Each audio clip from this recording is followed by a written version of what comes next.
So today we're going to talk a little bit about a paper that I had posted to the D2L site on Monday.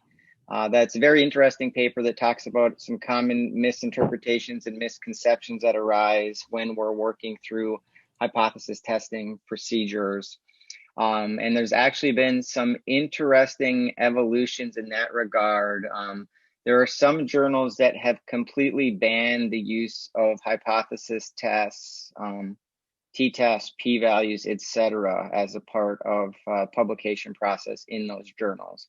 And there's various reasons for that, and we'll start kind of touching on a few of those issues today, but there's very widespread misinterpretation as to what the results of some of these statistical tests actually mean when we think about some of the factors we condition these tests on. So for example, we're operating under the assumption that our null is true, which has some carryover effects in terms of what we can and can't claim in terms of what our results actually mean. So we'll talk through a few of the general statements that are highlighted in that paper. And then the other big piece today will be to give you an introduction to SPSS, where you can basically estimate these simple and multiple linear regression models much more quickly than you could using Excel or certainly by hand. And there's quite a bit of flexibility that we can use SPSS or any other software programs. I guess we don't have to be married to that. If you'd prefer to use R or MATLAB or anything else, that's fine. I just won't be able to troubleshoot as frequently in those cases. So that's where we're going. And so after today's lecture, you should be familiar and be able to talk through and explain some of the misinterpretations that arise in hypothesis testing. And then you should be able to use SPSS or other platforms, but particularly SPSS to estimate linear regression models and also to assess the adequacy of the underlying assumptions that were introduced during the last lecture. Okay.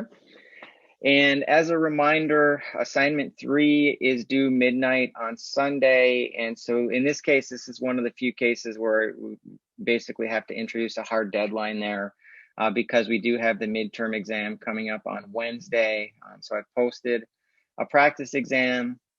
We'll talk through and work through some example problems on Monday and get everybody ready to go. And then on Wednesday, we'll basically cancel the normal class session and I will distribute the exam and you'll have until 5 p.m. to get that turned in. So just I'll look at what's ahead and I'll provide details as to the format and structure of the exam on Monday as well. So, okay.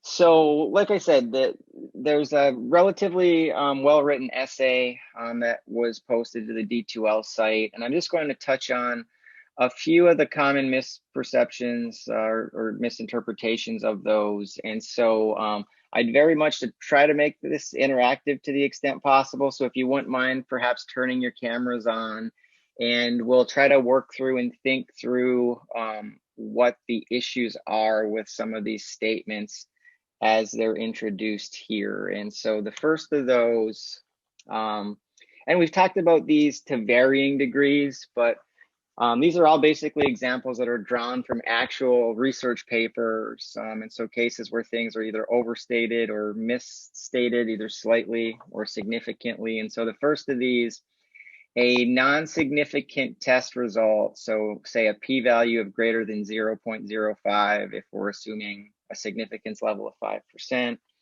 means that the test hypothesis is true or should be accepted.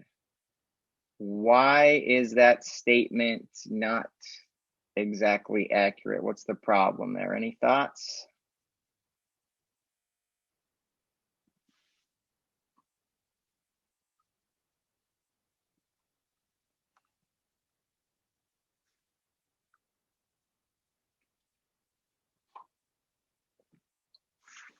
So we've conducted our statistical test, and let's say we ran a two-sided t-test, and our test statistic was 1.9, and so it didn't meet the 1 plus or minus 1.96 threshold. Our p-value was above 0.05, and so the null or the test hypothesis is thus true. Is that correct? I think the p-value is based on the data, right? So if there's a lot of like random error in the data, I guess that might be reflected in the p-value. So I think we still have to like see if the results is realistic, I guess. Well, so let's think about how we structure these hypothesis tests. So generally speaking, and I will note here one area where I've got a little bit sloppy here, and I frankly didn't know I was being sloppy until I read through the paper, is the use of the term null hypothesis versus test hypothesis. Now, in nearly all the cases we've worked through, the null hypothesis is basically assuming that we're testing whether a parameter is significantly different from zero, hence the term null, or zero as a subscript there. But theoretically, we could test against any reference value. And so we could test whether there's a difference of 5 units in whatever that specific measure is. But that's somewhat of an aside here. In any case, when we set up these tests, our null is generally that the means between two groups are equal, or that the difference in those means is zero, for example, right? And so we operate under that null or test hypothesis, and then we're collecting data, we're plugging those data into our test statistic, and then you calculate that test statistic, and you can, from the test statistic, determine what the p-value is. So I guess just to refresh everyone's memory, what's a p-value? What does that mean? So if we calculate a p-value and it's equal to 0.03, let's say, what does that 0.03 number mean?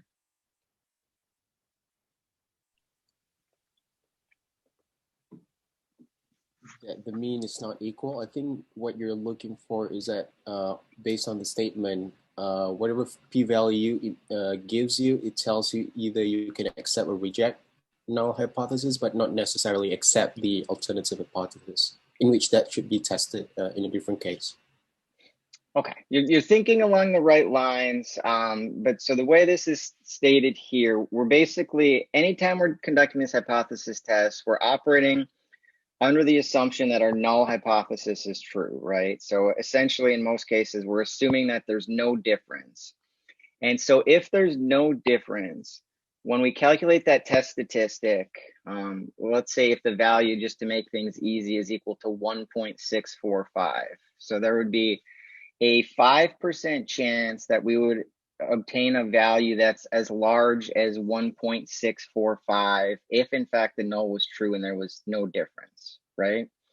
And so what the p-value is telling us is basically it's assessing if the null is true, how likely is it that we'd obtain that extreme of a result, or more extreme. So something up to say 1.645 or 1.96 if we're looking at a two-sided test, or larger, okay? And so when we conduct these hypothesis tests, we're basically arbitrarily selecting a threshold value or significance level. And so oftentimes we use 0.05. And so if our test statistic is larger than that corresponding critical value, our p-value is then less than that significance value, because those two factors are very closely tied to one another. So the p-value is basically the smallest level of alpha at which we could reject the null, okay?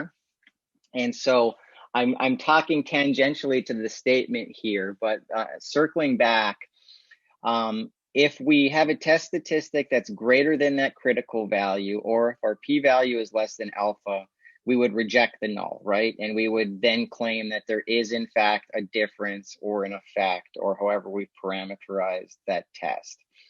If, however, we don't meet that critical value, which means it's not so unlikely, so you know there's a reasonable chance that if the null were true, we would obtain, say, a t-test of, say, 0.5 or 1. You know, those are common values we would expect to see if we took repeated samples. We'd have a number of samples that would be, you know, that relatively small difference or effect, okay? Now, that doesn't inherently mean that the null hypothesis we're evaluating there is true. It's just telling us that based upon that sample data that we're working from, we don't have a sufficient amount of evidence that we can claim there's a significant difference or a significant effect in that case. Okay, so we've talked a little bit about this previously, but there's a big difference between failing to reject the null and accepting the null. Okay, and so That's the main point we're trying to take away from here. So it's not necessarily that we're accepting that, but we don't have evidence that would suggest the support for some competing alternate hypothesis. Okay, so basically we're just saying, based on sampling theory, there's just not sufficient evidence here that there's an actual effect. Does that make sense?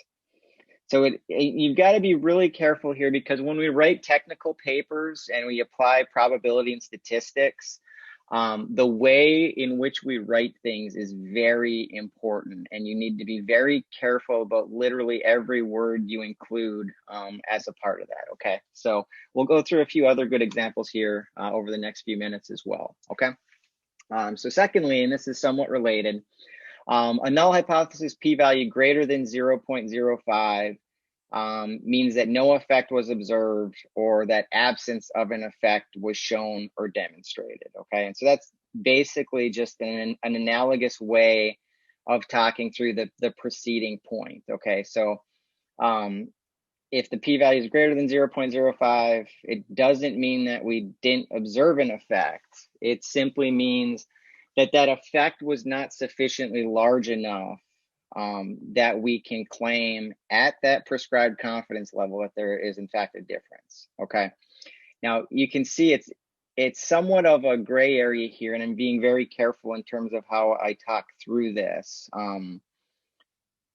but that's very important to just grasp the concept behind this. And so the selection of our significance level, again, is something that's largely arbitrary in nature. And so where this tends to get a little bit messy, and why this is important, is when you look at research results that are published, there tends to be a publication bias effect. And what we'll often see is a confirmatory bias, where basically the results that get published are those that are statistically significant.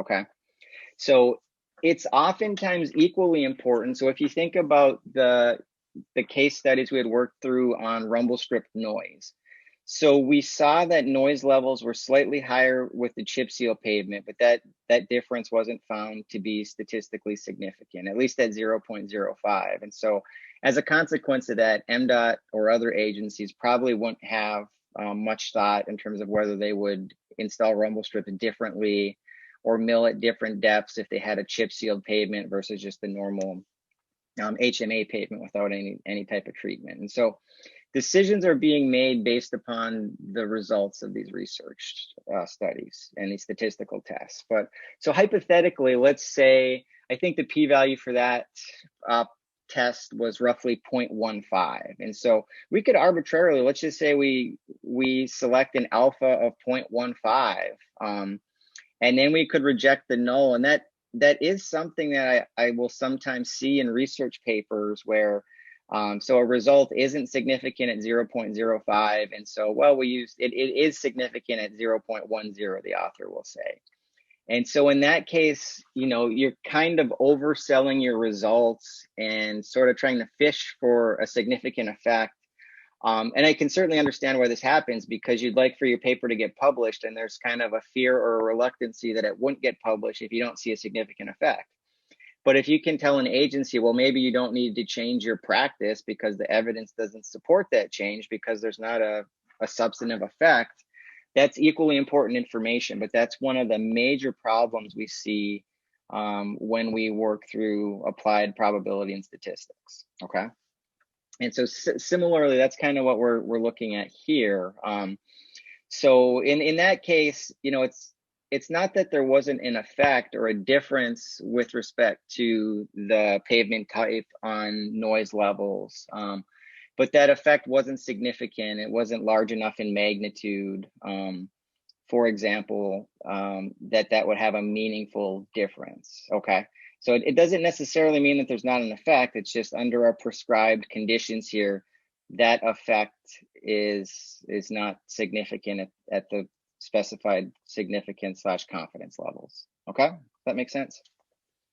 We've got a few others here that have slightly different flavors. And so I've kind of talked through these a little bit already. And so the p-value is the probability that the test hypothesis is true. For example, if a test of the null hypothesis gives p equals 0.01, the null hypothesis has only a 1% chance of being true. What's wrong with that statement?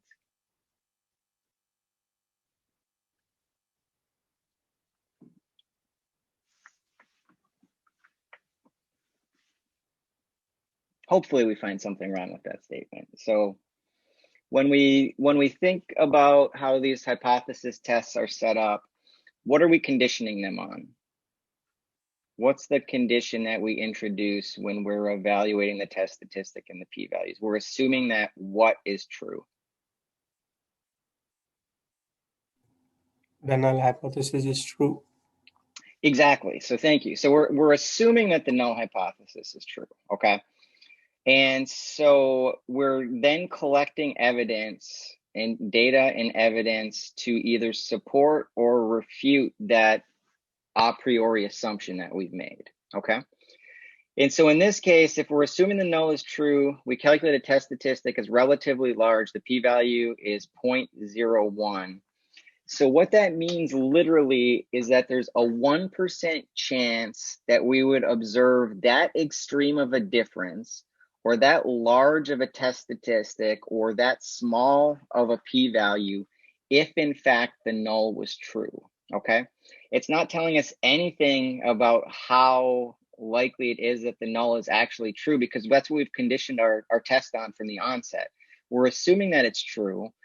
We may have expectations going in that it's not true, but this is the way we set up the test. So it's basically, it's easier for us to disprove something than to prove something is the way I oftentimes think about that. And so real important nuance here though. So it's certainly not saying that there's a 1% chance of it being true. It's just saying if the null is true, there's a 1% chance we'd obtain that extreme of a value. Does that make sense? Okay.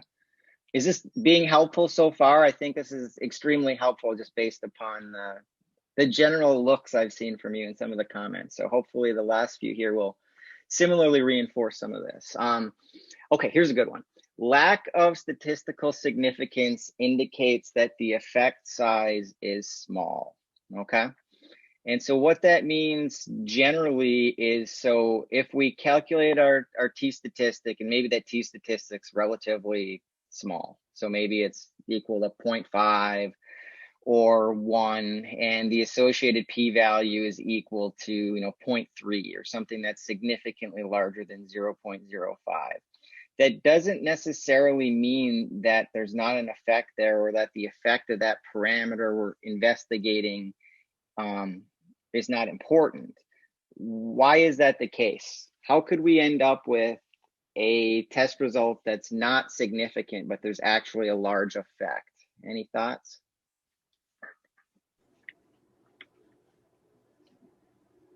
So to that end, Michelle, I think it looks like you might have a thought. I think it depends on the sample size. Like if we increase the sample size, we might observe a significant effect. Yeah, so let's just think about the t-test because that's a nice simple example we're all familiar with. And so if we've got, say, a student's t-test, and so if you think about how that's structured, the numerator or the actual difference or effect in this case would be x1 bar minus x2 bar, right? And that difference could be very large. But if we think about the denominator or the standard error of that difference, that would be our pooled standard deviation times the square root of 1 over n1 plus 1 over n2, right? And so we would fail to reject the null, even if we see a large difference in the numerator, if two things are true. Either the sample sizes are very small, to Nishal's point. So if we only have 2 observations in each of our groups, we're putting ourselves somewhat at risk there because we won't necessarily have a lot of precision. And relatedly, we might just have data that's highly variable in nature, okay? So if our underlying variance or pooled standard deviation or variance is very large, even if we observe a large effect, since there's so much uncertainty, we'd really need to collect a significantly larger amount of data in order to tease out that noise, okay? So ergo, even if the effect size is large, we're not necessarily going to find that our test result is going to be statistically significant. Okay, does that make sense? Okay, great. Okay. Statistical significance indicates a scientifically or substantively important relation has been detected. So if we reject our null, does that mean that we found something important?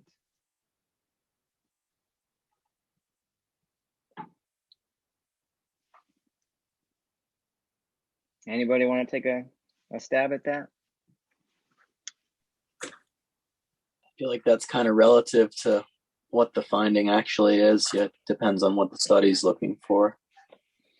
Yeah, so there's a whole bunch of nuance built in there. And so I think Jordan's point is largely to what we refer to as practical significance, for example. And so I think a really good example here, and this comes up often in some of the research papers that I've written even, is we'll evaluate the impacts of, say, speed feedback signs on driver speeds as they enter curves, as an example that at least some of you are quite familiar with.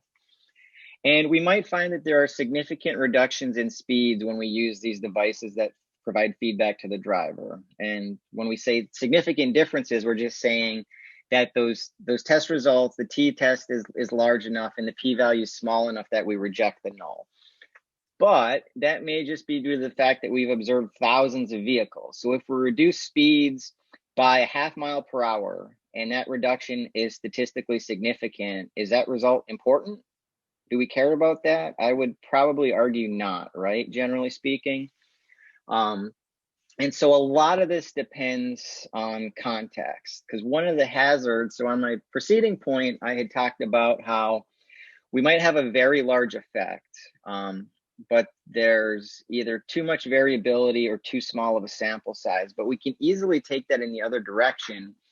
And we could have a very small difference in X1 bar and X2 bar, but we could have either small variability or we could have very large sample sizes. And this is where it becomes somewhat of a slippery slope from an ethical standpoint, because you can just keep collecting data until a test statistic is significant, right? If you just think about how that test statistic is distributed, you just keep increasing that sample size. And as a consequence, your standard error is going to get smaller and smaller. Your test statistics going to get larger and larger, and eventually you're going to reject that null. And so to that end, when we start these studies, we really need to consider what would be an actual important difference. So in the case of the speed feedback sign, maybe we think that reducing speeds by 5 miles per hour would introduce meaningful safety improvements and reduce crash risk and the severity of crashes when they do occur. We could then set out, collect sample data so we have at least a guess as to what the variance is going to be for those vehicle speed measurements. And then we can plug in that 5-unit difference in the numerator, and we can back calculate and figure out how large of a sample we would need if we assume whatever that sample variance is, so that we could detect a statistically significant difference at 95% confidence, okay? Now, with that being said, we'll often increase the sample size beyond that because maybe our sample variance is underestimating the actual variance, but we don't necessarily want to collect 10 times what that minimum sample is, in part because there are ethical questions, and then secondly, that would require 10 times the number of student hours going out in the field and collecting these data. So there are practical aspects there as well. But the main takeaway here is just because you see an effect that's quote unquote statistically significant, the next question you should often ask is, so what? Does anybody actually care about this? Is this meaningful, and is this going to be useful? You know, we could easily plug 50 variables into a regression model, and just based on sampling theory, a couple of those, we're going to reject the null just based on sampling theory, but we need to think about whether or not those relationships are actually meaningful or important, okay? Okay, we've got a few more here. This is something that comes up frequently. When the same hypothesis is tested in different studies and none or a minority of the tests are statistically significant, so generally speaking, most, if not all of those p-values are greater than 0.05, the overall evidence supports the hypothesis. So for example, let's see if we can think of a case where this would be true. Let's say that we are introducing safety treatments on high-speed rural two-lane highways to try to reduce crashes on curbs. So if we look at any rural two-lane highway that might have just a few hundred or maybe a few thousand vehicles per day, that curve might experience one crash over 5 years, for example, okay? And the problem is there may be many of those curves. And so collectively, if we look across our entire road network, we'd see elevated crash rates at those points, but they comprise such a small subset of the network that our mean values are very small in that case. And if your mean values are very small, it's going to be challenging. If we reduce, say, one crash every 5 years, so 0.2 crashes per year, even if we eliminated those crashes and dropped them down to 0, we would need a lot of data to show that that 0.2 crash reduction per year is actually statistically significant, right? And so there are cases where you'll see multiple studies that investigate some general issue like that. And this is a particular concern, either when we have small mean values or we have circumstances where there's just a lot of inherent variability in the data that we're collecting. And so you might find in all these cases that crashes actually went down, but collectively, none of the individual studies found that there was a significant effect at 5% significance, okay?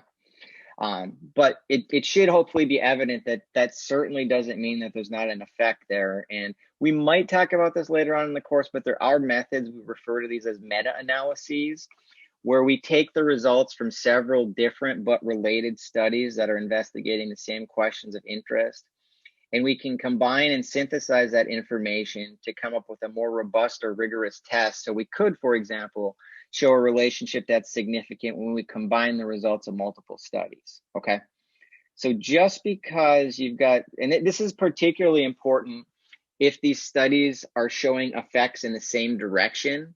So for example, crashes are generally being reduced, but maybe it's by 10% or 5% on average.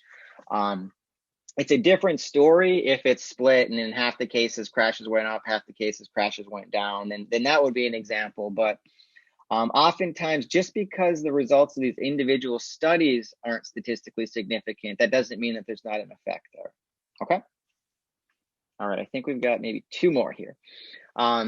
If one observes a small p-value, there's a good chance that the next study will produce a p-value at least as small for the same hypothesis. Any thoughts on this one?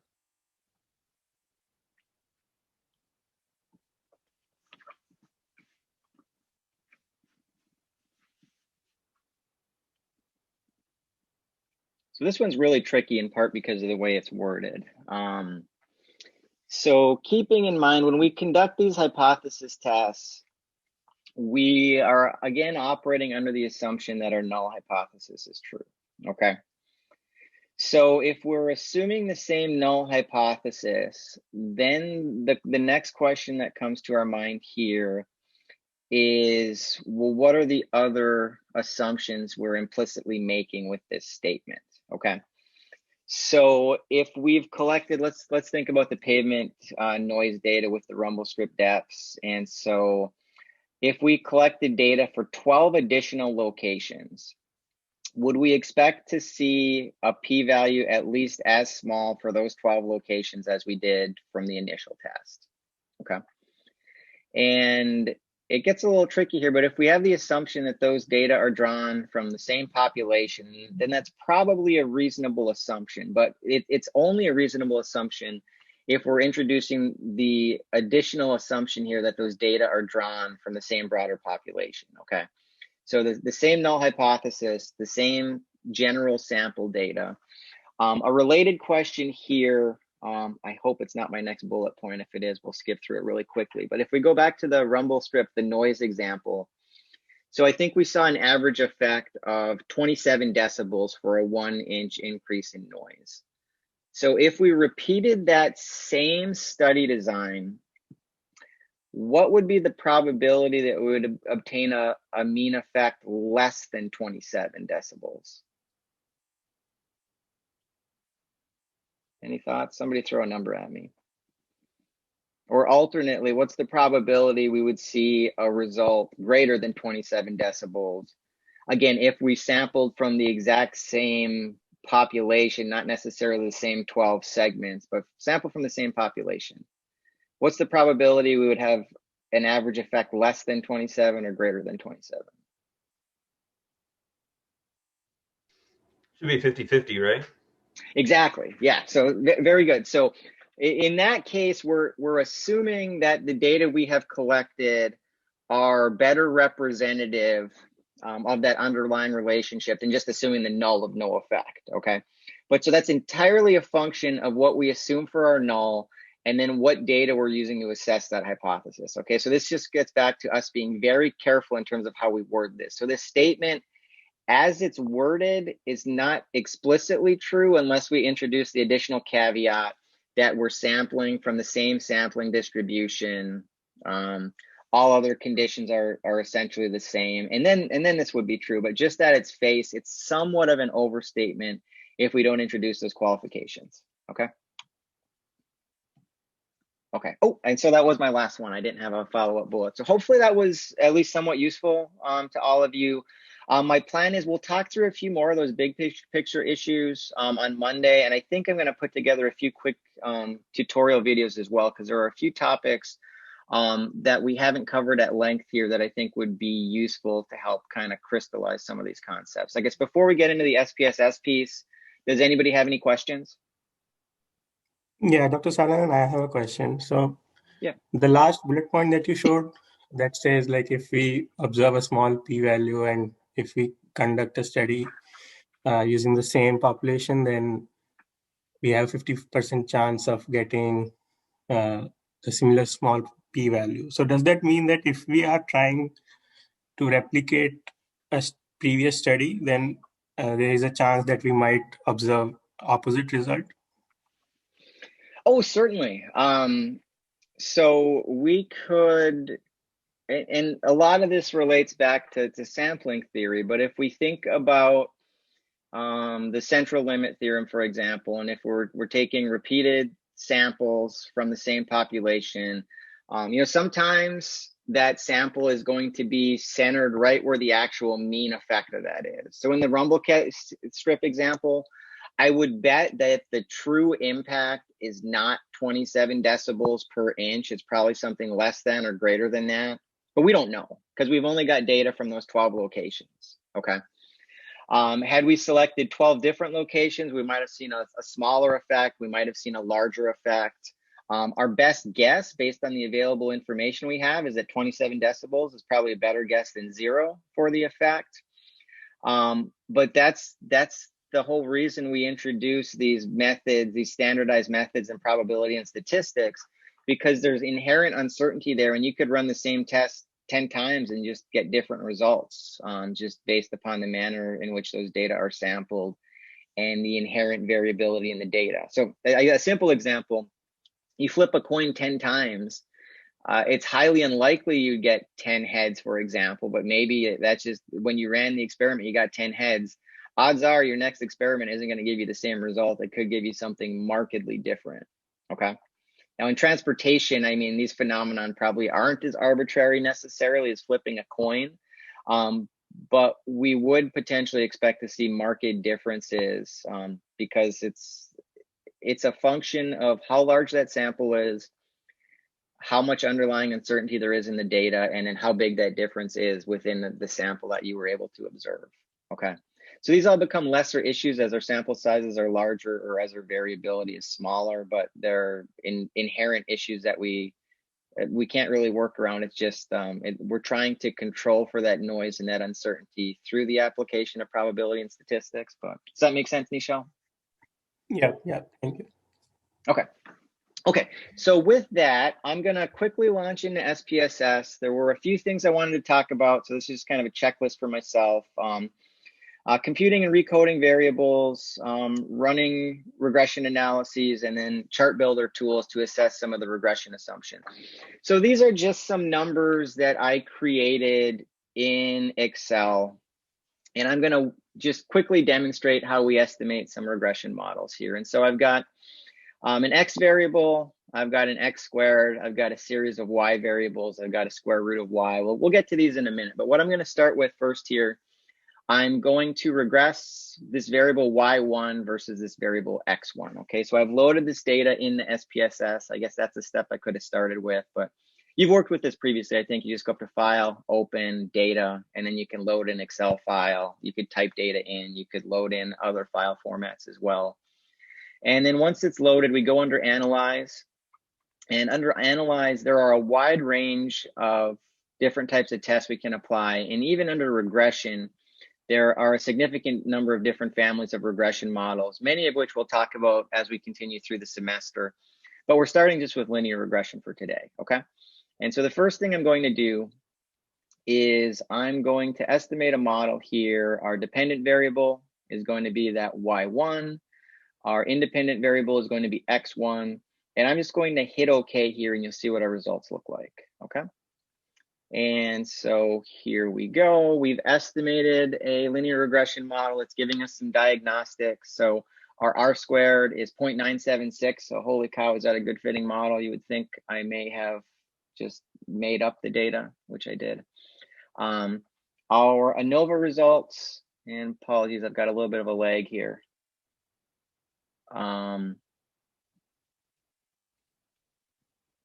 Our ANOVA results are indicated right here, and as you'll see, we've just got the one regressor, so our degrees of freedom for our regression sum of squares are shown here. Our remaining degrees of freedom are, in this case, n minus p, or 48.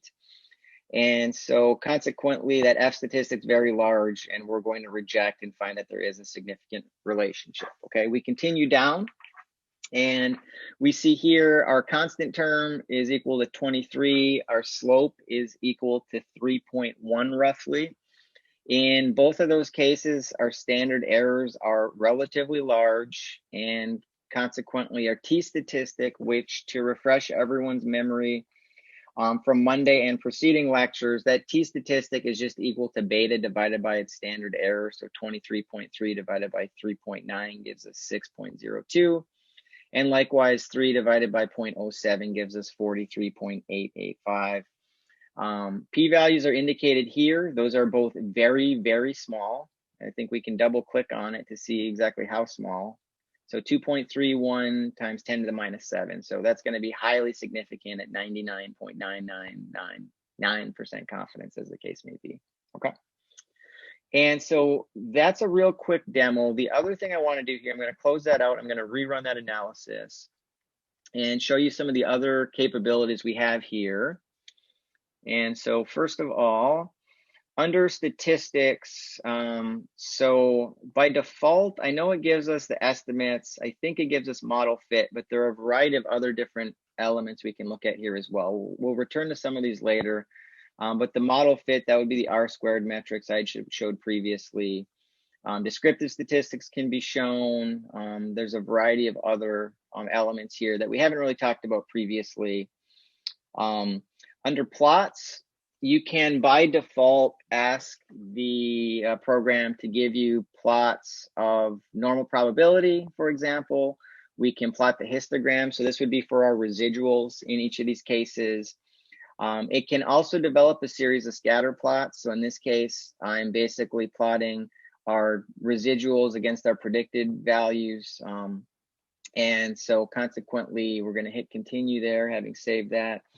And we can also save our predicted values and residuals. So if we wanted to develop some plots after the fact, I'm going to save our unstandardized predictors and residuals and our standardized. And so the only difference here, this is just like when we standardize any variable. So the standardized predictions would just be our y hats minus the average y hat across our sample divided by our associated standard deviation, which in our case would be the square root of the mean squared error. Likewise, our residuals, we could just take each of our residuals and divide by the square root of the mean squared error, and we would standardize those. Okay, so I'm going to output both here, just because those will be used for slightly different purposes. There's a whole bunch of other things we can do here as well, but we haven't talked about that at great length. So I'm going to hit continue here and then just hit OK. Okay, and so from here we'll see some additional output. And so we've got some statistics for our residuals down here. And so it's showing us the predicted values, the residuals, their associated means and standard deviations. Down here, we see a series of plots. So first of all, we see a histogram here. So it looks like I got a little bit sloppy when I put together this hypothetical data. There are a few gaps in here. And so that doesn't exactly follow a normal distribution. It's relatively close. So again, when we look at this normal probability plot right here, this is just showing us the x-axis are basically the observed probabilities that correspond to each of our individual data points if we rank them in ascending order, versus the expected percentile that would correspond, or proportion that would correspond to each of those points. And so we'd hope these points would fall along the straight line, which they generally do, with the two obvious exceptions here. There's a gap in the data here, and there's an overrepresentation of points right here. And so by and large, these aren't very big concerns here, but we do see some slight departures from our normality assumption, okay? And then we continue down to the bottom here, and we see a plot of our residuals versus our predicted values. And this is basically exactly what we would hope to see. So we don't see any patterns or trends in the data set. So we'd be looking for consistent decreases or increases, or maybe we've got some periodic, some sinusoidal effect, but none of that's happening here. And we also see relatively constant variance across our range of predicted values here, okay? And so that gives us a lot of useful information. Beyond that, I'm going to show you one other item real quick. Oh, nowhere to go.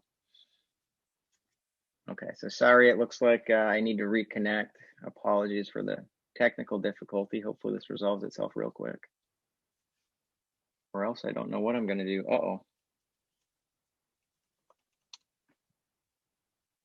So it looks like I closed the remote desktop instead of the application, I'm guessing. So, okay, so let's not make that mistake again.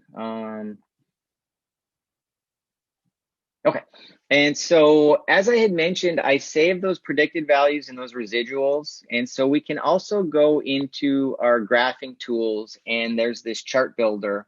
Before I go too much further, everybody can still see my screen, correct? No. Oh, you can't. I'm glad I asked. Okay, let me, what can you see? Can you just see me talk? Okay, you just see me talking. Real quick question. You could see everything I was doing previously, I hope? Yes. Yes. Okay, thank you very much. I was about to go into a severe panic for having to re-record yet another lecture, but okay. So you should now see the data with our predicted values and residuals, okay? And so we go under graphs, chart builder, and from here, I'm just gonna hit okay. There are a wide range of different types of plots we can develop. And the ones we're gonna be particularly interested in are gonna be scatter plots, okay? So I'm gonna add a scatter plot here, and then you can basically pull over whatever you would like to plot against the other variables. And so the first thing I'm going to do is I'm going to take our residuals, and so these are just the raw residuals. They haven't been standardized, and I'm going to plot those against our predicted values. Now we've already seen this plot previously, so this isn't going to be too terribly new or exciting, but just to kind of demonstrate, we hit okay. And we see basically a plot that's nearly identical to what we had seen previously. The only difference I'll note here is, like I said, these haven't been standardized, so these range from -30 up to +30. If we were to do that same exercise here, and instead of using the unstandardized value, we use the standardized residuals, and it's arbitrary whether we use the standardized predictions or not, but you'll just notice The plot looks identical. The only thing that's changed is the scale of these variables. So instead of ranging from plus or minus 30, it's plus or minus 2 in this case, and the predicted have been rescaled similarly. But the reason it would be useful for us to standardize these residuals is for us to try to identify outliers. And so I talked about this a little bit on Monday. So if we had values that were above, say, 3 or 4, which means we're 3 to 4 standard deviations beyond the average residual value in our data set, then those would be points that might warrant a closer look. We don't necessarily want to throw them out, but there might be something suspect that we'd want to investigate there. But in any case, with this data set, we really don't see any of those concerns. In addition to plotting those values, those residuals versus our predicted values, we would also be interested in plotting them versus our X values, as noted previously. And so I'm going to plot those residuals against X1. And that relationship, as you'll see here, also looks quite good, right? So no trends in the data, no concerns with non-constant variance. And I'm reasonably confident that everything's turned out fairly well here, okay? Now we're going to see something slightly different, and I'm going to very quickly, I'm going to delete all these columns because every time you rerun a regression, it will save a new set of predicted and residual values unless you uncheck those boxes. And so I very quickly have had data sets that, triple in size in just a matter of minutes. So, okay. So the next thing I'm going to do, I'm going to run another linear regression model. And this time I am going to regress this variable y2 versus x1. And so I've left all the settings as they were before. I'm going to hit OK. In this case, we also see a strong linear relationship, it appears. So R squared of 0.904. Everything, again, is highly significant here. And now we come down, our normal probability plots look okay. We've got a little bit of a departure in the middle area there. What about our residual versus predicted plot?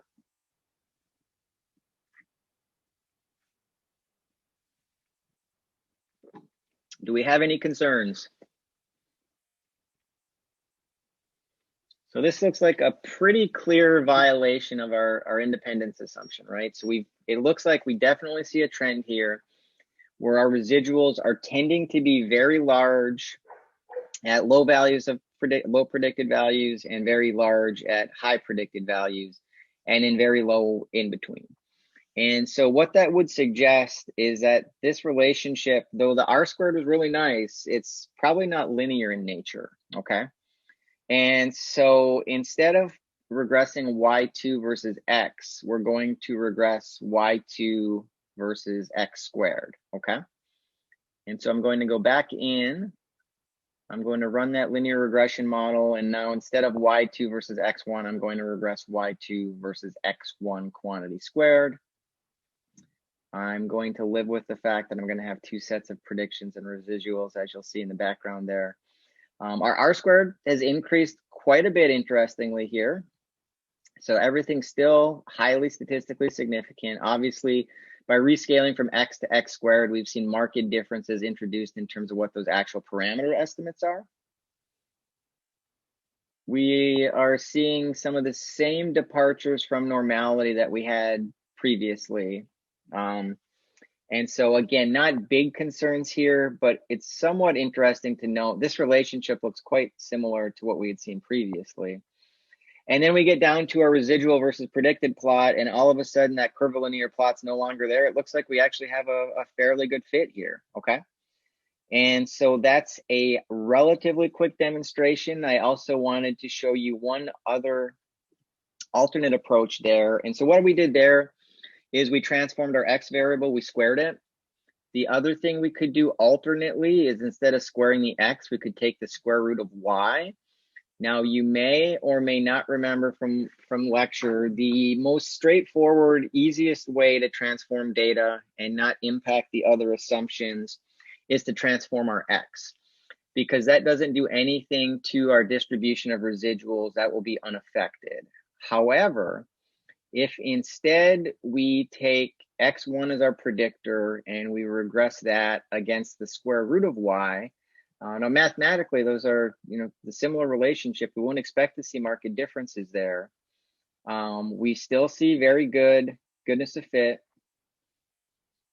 We continue scrolling down here. Normality doesn't appear to be a particular concern. It looks like it's even gotten better in this case. But we do see some slight differences emerge here. Now, this might not be a big concern here, but it does look like we have higher variance here at the lower end of the scale. Then once we get to this point, we're in pretty good shape. So I'm not particularly concerned here, but the reason I wanted to bring this up is because since we've transformed the y but not the x, that has changed the nature of the distribution of our residual terms, okay? So ultimately, it's really just these 2 points that are causing me any concern here, and out of this particular sample, I think we're still in reasonably good shape here. But that is something to consider, certainly. And then when we get back to our fundamental question, and we talked about this last time, ultimately, we're interested in the relationship between x and y. And so since this is a regression model for the square root of y versus x, we would basically want to transform this back to its original units when trying to interpret what the actual results mean here. Okay. So we'd square all these respective quantities to get a sense of what the actual relationship is for a 1 unit change in x on y instead of the effects of a 1 unit change on x on the square root of y, because that's just something that's somewhat difficult for us to think about intuitively. Okay. All right. That was the demonstration I wanted to introduce with this data set. Do we have any questions at this point? Falarin, I am going to circle back to your intercept question here in a minute. Okay, so if we don't have any questions, I'm gonna, I think, close this data set here and hopefully nothing bad happens. Can you all still see my screen and some SPSS files? Yes. Yes. Yes. Okay, perfect. Okay, so this next data set, this was developed based on a paper we had authored, oh gosh, probably about 6-7 years ago now at this point. But in this data set, we have information for all 50 states plus the District of Columbia from 2009 through 2012. We have data on the number of motorcycle registrations, the population in each of these states, the number of vehicle miles traveled in millions, the number of annual motorcycle fatalities, and then we have a series of indicator variables that indicate whether or not those states had either a universal helmet law where all riders had to wear a helmet, which Michigan was one of those states if we go back to this time period, a partial helmet law, which is what Michigan has now, where just a subset of riders are required to wear a helmet, or no helmet law whatsoever, okay? I've also taken the log, the natural log of our VMT, just because that's often a relationship. We'll tend to see that when we plot crashes versus volumes, oftentimes a log transform improves fit. But I'm just going to very quickly go through and demonstrate estimation of a regression model for these fatality data, okay? And so we're going to go up under regression again. And the first thing I'm going to do, we're going to regress fatalities against the number of motorcycle registrations in that state, okay? And so we would expect the more motorcycles that are registered in a state, the more travel, and as a consequence, the more crashes, and similarly, the more fatalities that we would experience. And so we're going to hit OK here. And so we scroll down and we see, I guess, back to Falarin's point from earlier, we see our regression results here. Our constant term is equal to 0.799, okay? And our motorcycle registration, it's basically telling us for each additional motorcycle that's registered, we'd expect to see an additional 0.001 fatalities, okay? Now, that's somewhat of a difficult unit to work with there. Maybe we could rescale that and say for every 1,000 fatalities. So what I'm going to quickly show you now is how we can compute new variables. So if you go under transform and compute, I'm going to just create a variable called registration thousands. And that's just going to be equal to that motorcycle registration variable divided by 1,000. Okay. And so all this is doing is rescaling, though not transforming, just rescaling that X. We'll just have a note here that that command has been executed. I will delete that output file. And now I'm just going to rerun that same regression model. And so I'm going to replace registrations, the raw data, by the number of registrations in thousands. And what we'll find then when we look at our results, the constant term is the exact same, the same significance level. And now we have a more meaningful or easier to interpret, I guess, value. So for every 1,000 registered motorcycles, we'd see an additional 0.5 fatalities. So if we had 10,000 registered vehicles, motorcycles, we'd expect to see an additional 5 fatalities, roughly speaking. Okay. And so we can scroll down. Our histogram looks reasonably good here. We've got a lot of points right near the center of that data set. So we do have some bit of a departure from normality there. But I wanted to demonstrate a few other things with this data set really quickly. So one of those, we have these binary indicator variables here, okay? And so I think I may have talked about these to some degree previously. But these are basically variables that we set equal to 0 if a condition is false and 1 if a condition is true, is how these would typically work. And so we had basically classified the helmet law for each of these states into 1 of 3 groups, either universal, primary, or no helmet law whatsoever. And so as a consequence of that, we can include these as predictors in our model. And so let's just start with a nice simple model that includes just those predictors here. Okay, so I'm going to add each of those 3 variables, and now I'm going to hit OK. And interestingly, what we're going to see here, so here are our model outputs. And if we think about how this model is structured, y is equal to beta naught, which is 86.55 roughly, plus beta for the universal helmet law. So states that had a universal helmet law where everybody had to wear it experienced roughly 0.9 more fatalities on average as compared to the partial helmet law states.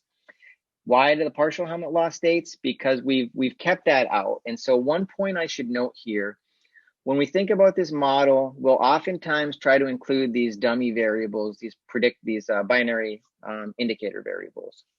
And since we have 3 different categories or 3 different groups, we can only identify differences for 2 relative to the third because we also have a constant term in our model, okay?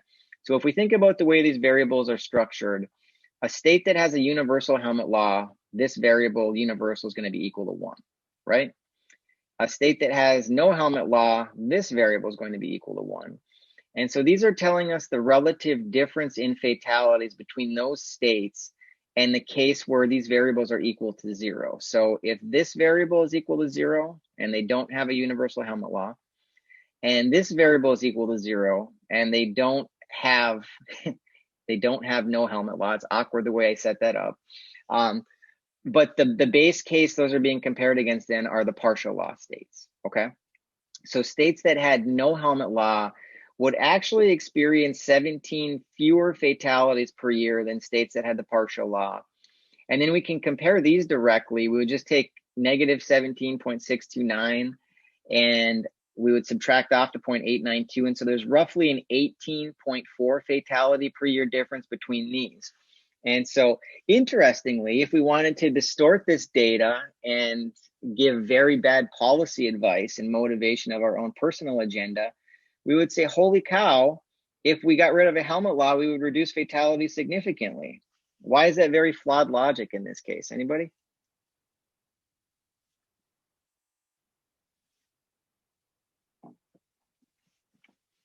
Or do you all agree that helmet laws and their removal would tend to decrease fatalities?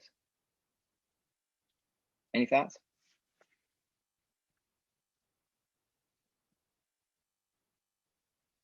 So this is where the term that we had introduced towards the latter stages of Monday lecture, we talked about omitted variable bias, okay? And so there are several important factors we're not considering here, with one of those being the states that have no motorcycle helmet laws are inherently different. I believe those states are New Hampshire, whose motto is live free or die, Iowa, interestingly, where I moved from, and I want to say Nebraska is maybe the third, but I believe there were only 3 such states. And I would argue those 3 states are probably not broadly representative of the entire United States. And so there are probably some other things we want to control for here. And so I'm going to go back and I'm going to rerun that regression model, and I'm going to add back in the motorcycle registration data that we had included previously. And then we'll see how these results change. Okay, now, interestingly, we have seen some changes here, but they're not exactly what we had perhaps expected again. So we do see in this case, the universal helmet law states are experiencing roughly 7 fewer fatalities per year than states that had the weaker partial law. But we still see significantly fewer fatalities in the no helmet law states, which is, again, somewhat interesting here. The registration data has remained relatively stable here.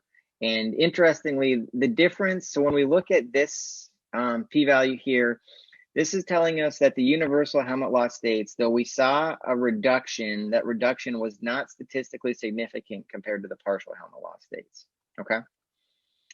And so we could keep going through, and as we build these models, what you'll notice is that these parameter estimates will begin to change. So in addition to registration data, I am also going to include the number of vehicle miles traveled within these states, because I would presume that we get different information from each of these. And so rerunning that. And so interestingly, now you'll notice we've seen some substantive differences here. We've seen that the universal helmet laws now have significantly fewer fatalities than either the no helmet law or the partial helmet law states. But one other thing has happened here, somewhat interestingly. If we look at the effects for VMT and for registrations, those parameters look quite a bit different. So previously this registrations was equal to 0.5. And so what I want to do now is I want to introduce some diagnostics that we had looked at previously, and it looks like we might have a concern here.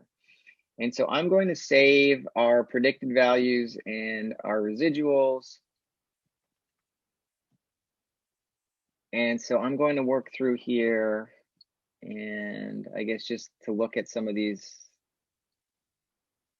Well, we haven't talked about partial plots. I don't want to introduce a new topic in the point we're at in the lecture today, but I'm going to quickly show you a couple plots here. So if we plot those,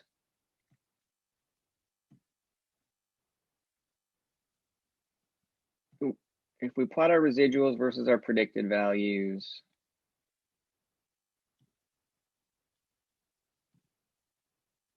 it doesn't look like we have a big concern there generally, although it looks like we have a couple states here, and so 4 years of data. So we basically have 3 states here that are largely outliers from the rest. And these basically happen to be states that have very large predicted numbers of crashes. And so those would basically be the states that have the highest ridership. So Texas, California, and oh gosh, the third one would be Florida. Okay, so Texas, California, and Florida.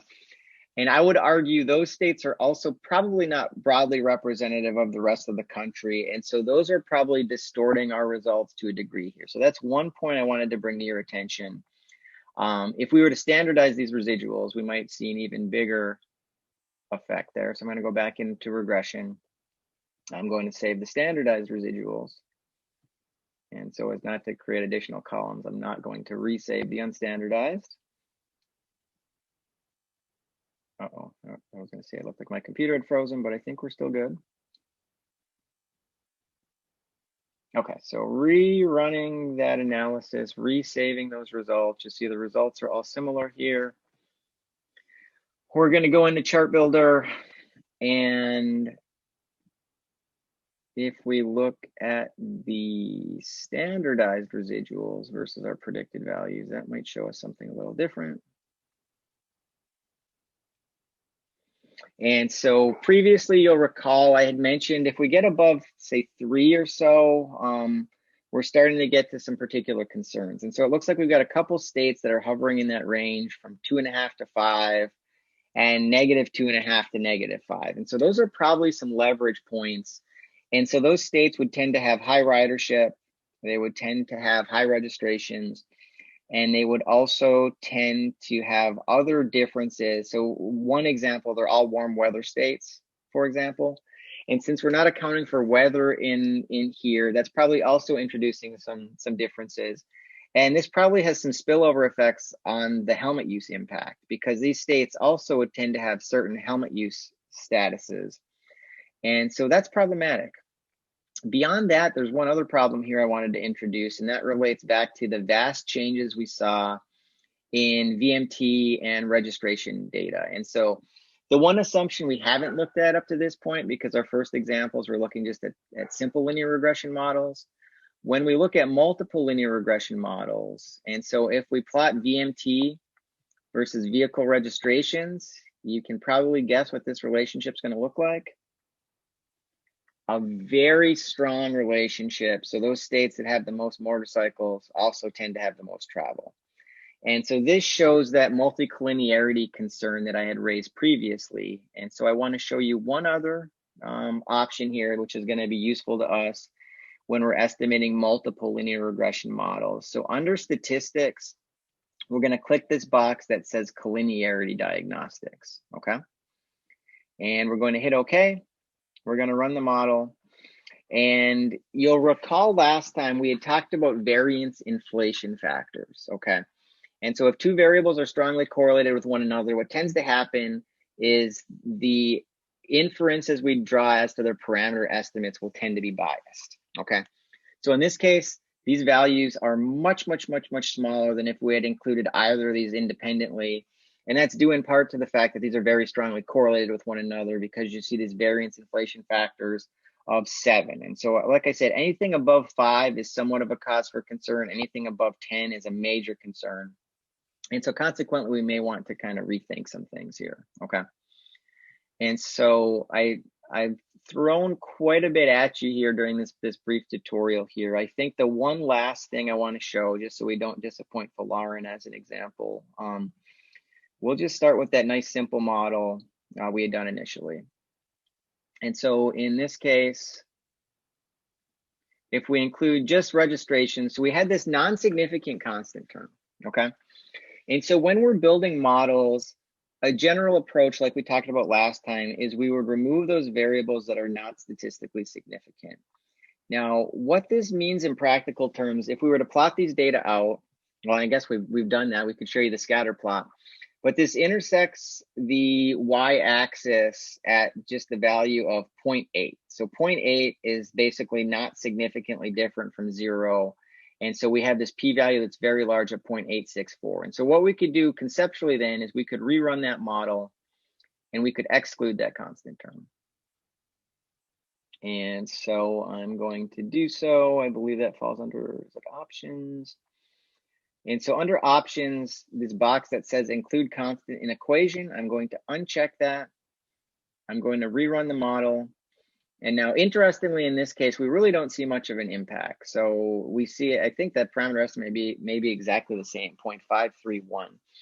But I should note here, this is something I would generally not advocate that you do. Anytime you have a constant term, even if it's not statistically significant, I would always include that in the model unless you have some compelling reason not to do so, okay? And so it will probably be better demonstration at this point if we include some additional predictor variables. And so I'm going to add the helmet law. I'm going to add year because interestingly, we do see some year specific effects here. So I'm going to run that. And so we see these parameter estimates right here. I'm going to run that same model with a constant term and we'll see how much of a difference we see.